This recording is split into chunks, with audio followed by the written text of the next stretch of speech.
আজ মরেই যেতাম। 200 কিমি বেগে গাড়ি আমার কনভয়ে ঢুকে পড়ে, বললেন মুখ্যমন্ত্রী মমতা বন্দ্যোপাধ্যায়। বর্ধমানের গোদার মাঠে প্রশাসনিক সভা ছিল মমতা বন্দ্যোপাধ্যায়ের। সভা শেষে কলকাতায় ফেরার জন্য গাড়িতে ওঠেন মুখ্যমন্ত্রী। আচমকা ব্রেক কষায় সেই ঝাঁকুনিতে কপালে আঘাত পান তিনি। বর্ধমান থেকে ফেরার পথে দুর্ঘটনার কবলে পড়েন মুখ্যমন্ত্রী মমতা বন্দ্যোপাধ্যায়। তার মাথায় চোট লেগেছে। তা নিয়েই বুধবার সন্ধ্যায় রাজভবনে যান মুখ্যমন্ত্রী। সেখান থেকে বেরিয়ে জানান, যেভাবে দুর্ঘটনাটি ঘটেছে তাতে তার মৃত্যুও হতে পারত। একটি গাড়ি 200 কিলোমিটার প্রতি ঘন্টায় বেগে তার কনভয়ে ঢুকে পড়েছিল, যে কারণে তার চালক ব্রেক কষতে বাধ্য হন।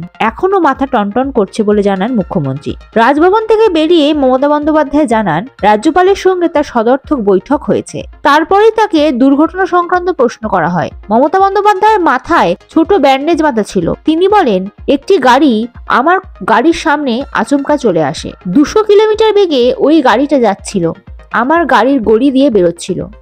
আমার চালক বুদ্ধিমানের মতন জোরে ব্রেক কষে। পুরো ড্যাশবোর্ডটা আমার মাথায় এসে লেগেছে। একটু রক্তও পড়েছে, এখনো ফুলে আছে সামান্য। মাথায় এখনো ব্যথা করছে বলে জানান মুখ্যমন্ত্রী। বলেন, মাথাটা এখনো টনটন করছে, তা নিয়েই কাজ করলাম। আমার মনে হচ্ছে জ্বর আসছে, গা গোলাচ্ছে, হালকা ঠান্ডাও লাগছে। এখন একটু বাড়ি যাচ্ছি।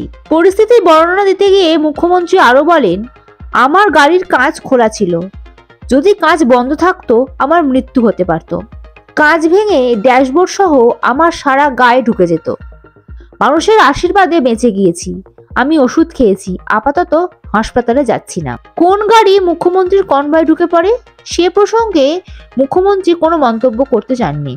বলেন, অনেক সময় অনেকে অন্য কারো গাড়ি ব্যবহার করে, সে বিষয়ে পুলিশ তদন্ত করে দেখুক। আইনের হাতে ছেড়ে দিচ্ছি। এটা নিয়ে আমি কোনো মন্তব্য করতে চাই না।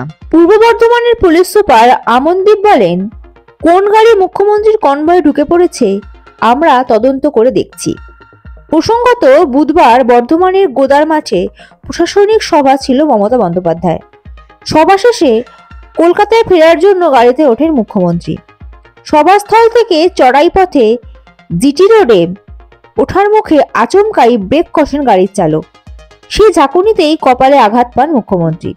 যদিও গাড়ি না থামিয়ে মমতা বন্দ্যোপাধ্যায় সরাসরি কলকাতার উদ্দেশ্যে রওনা দেন।